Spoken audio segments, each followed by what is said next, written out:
The Drake Clipper is the most important ship introduced to Star Citizen this year.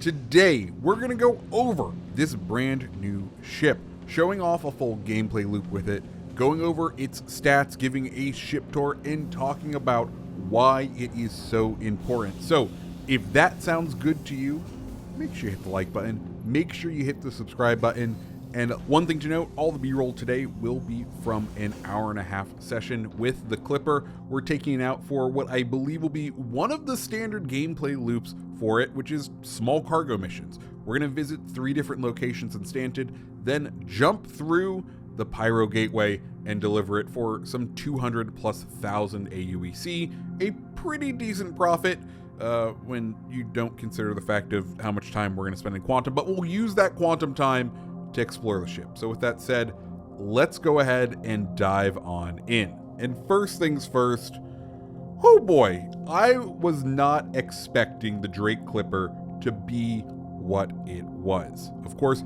this was a ship that was teased to us last year as part of the silhouettes of the upcoming year, and people for a long time were speculating exactly what this flying triangle was going to be. Then with IAE 2955, of course, we got to see it on the showroom floor, and to say the reactions to this ship were mixed before getting any gameplay into it would probably be fair. You either loved the look of the Clipper or you think it is the ugliest ship in the world. I, for one, am finding myself in the love side of the camp. I think it looks like the front end of a big old 18-wheeler or a giant old RV, and I love it dearly for that.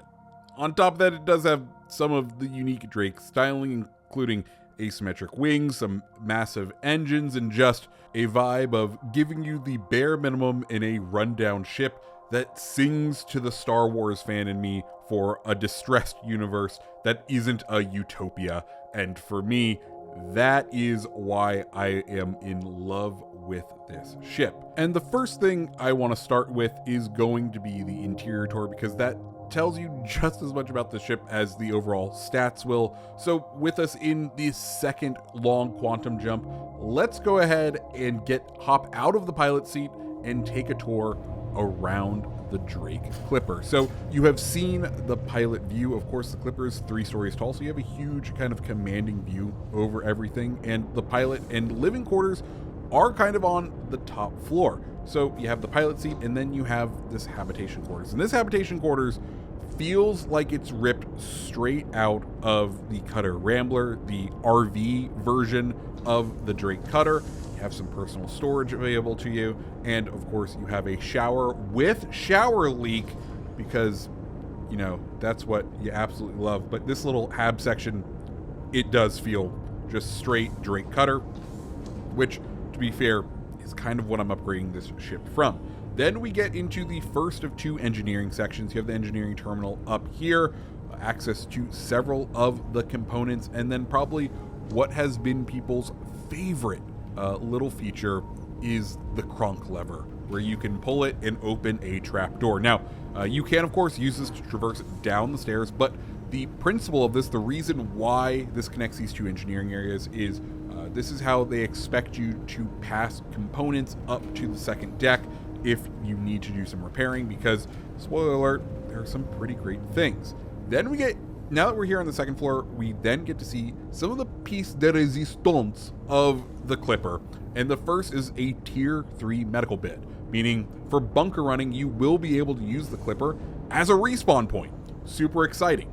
Then in the next room, we have the first crafting table available in the game. This is going to be a tier 1 crafting table. They talked about it in the most recent Star Citizen Live, and with it, you're going to be able to craft armor, weapons, and some size 1 components, all of which the Clipper uses.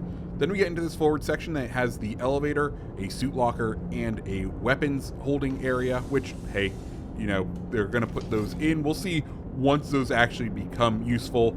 And then we can head on down to the base floor, which we did see when we were putting in the cargo. It is our cargo area. Has room for 12 SCU of cargo, which is big enough to do these small jobs. The one, I think, big issue with this cargo area is the narrow ramp to get access to it. You're really only going to be limited to 1 SCU containers, and this was the main thing that gave me pause about purchasing the Clipper.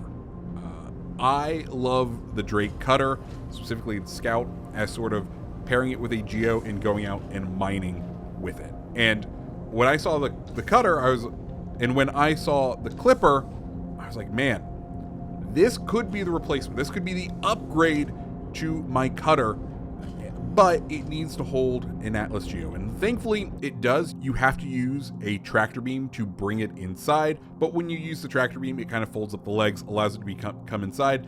And now the Clipper is definitely going to be my go-to for mining. And I guess we should now go ahead and talk about the use case of this ship, because it has a very unique moniker. It is the first generalist ship in the game. And this is one of the reasons why I think this is the most important ship that has released for Star Citizen this year, because I think it's the devs realizing that with engineering, with all this other stuff coming in, the large multi-crew ships that people have loved, that they've become accustomed to running solo, are no longer going to fly well.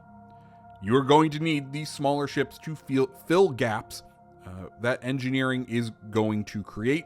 And there's been a large draw for solo players to be able to access lots of game loops, to have certain abilities, one of which is that medbed.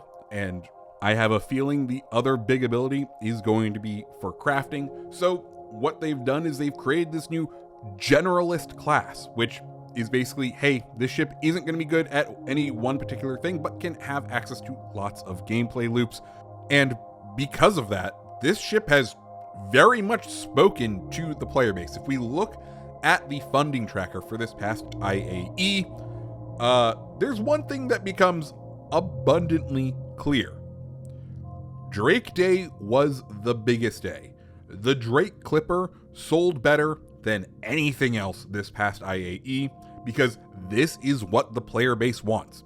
A unique ship design with access to certain gameplay loops, certain features, and it doesn't need to be the best of any one thing at a somewhat reasonable price. And I guess we should go ahead and talk about that price.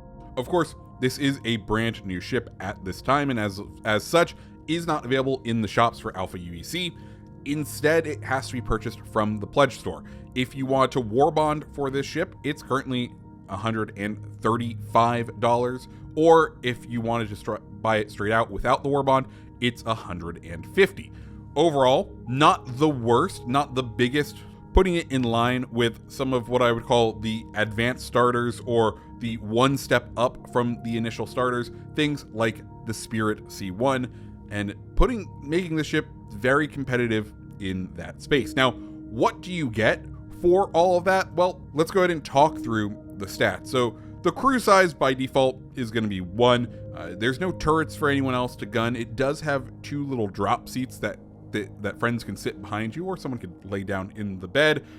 But this ship is very much designed and aligned to be a solo ship. It doesn't do anything particularly well, and that's something you have to remember. This is going to be the archetype for the Generalist. These are going to be ships that aren't the best in class in any one thing, but instead overall are just decent all-arounders. So base speed in SEM is going to be 205 with a boosted SEM speed of 405.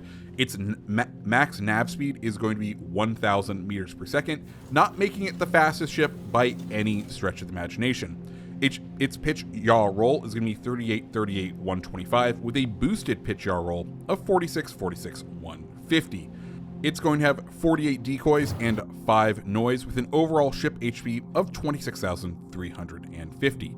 As we discussed before, it has a small 12 SCUs of cargo, which are very much limited to 1 SCU boxes, maybe 2 SCU, but you're going to have to kind of slide it in. But anything bigger than 2 SCU is going to be troublesome, and especially I would warn against using the ship for transferring minables, because the game can load those minables on for you, and they can end up being in boxes that you can't get off. As far as hydrogen fuel capacity goes, you're looking at 15 SCUs. Quantum fuel, 1.7 SCU. The claim time on it is 8 minutes and 10 seconds, which is nice and low, but if you want to expedite it, it's going to cost you 6,910 Alpha UEC and bring it down to 2 minutes and 2 seconds. As far as the weapons go, nothing really spectacular here on the Clipper. As far as missiles go, you got 12 Marksman 1. As far as missiles go, you have 12 Size 1 Marksman 1 missiles, 4 Size 2 Ignite 2s, and 2 Size 3 Arrestor 3s. That's your missile complement. Your main gun complement is you have 4 Size 3s. By default, you have 2 Mantis GT2220s and 2 Omniski X1 laser cannons, so a fair mixture of both ballistic and laser, though they're easy enough to swap out, and you can absolutely change them to whatever your personal preference is. I would probably go all laser, but with armor coming in very shortly, maybe the mix of ballistics and lasers are going to be something that ends up paying fruit down the line. As far as the rest of the components go, they are all Size 1 components, which, hey, is actually a benefit for the Clipper. The reason for this is because you will be able to craft these Size 1 components on the crafting table that is built into the Clipper. So if you do find yourself out there in the verse, stranded or whatnot, you may be able to fire up that crafting table and repair yourself to bring yourself home after a particularly dangerous, salty, or whatever kind of mission. And speaking of missions, let's go ahead and talk about what the Clipper will be good for, because I think this ship will have a very nice niche. For me, it definitely takes one of my top spots as a solo bunker runner style ship. You have the limited number of respawns built in with that tier 3 medbed. You have the crafting in case you need to craft something on the go, or you have the cargo to kind of store your loot goblinness to bring things back. As a result, the Clipper is going to replace my Starlancer TAC in my personal fleet as far as a daily runabout. It's quicker than the TAC, it provides the same medbed as the TAC.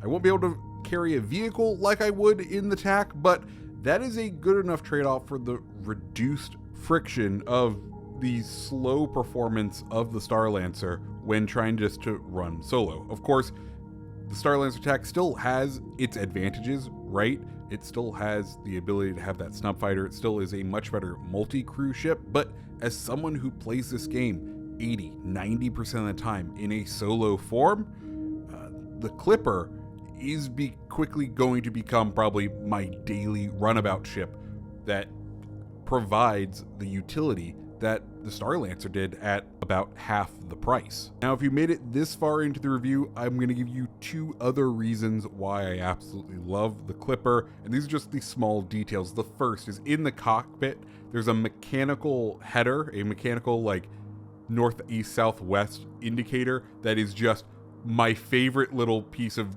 Drake old school technology. It is the absolute best. The other is the sound of the Clipper. It sounds like a piece of farm equipment that's on its last legs, grasping for life with every step forward, and it has quickly become one of my favorite pieces of sound design with this ship. I'll go ahead and play a sample of it for you now.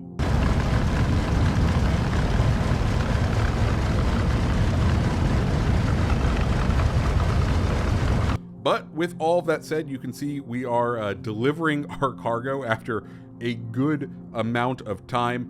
But what do you guys think about the Clipper? Is this a ship that you picked up during IAE, or is it one that you are just kind of waiting on to see it come into the shop, or are you in the camp that absolutely hates it? Let me know down in the comments below, guys. And as always, if you like videos like this, make sure to hit the like button, make sure you hit the subscribe button, and I hope you have a fantastic rest of your day. See ya.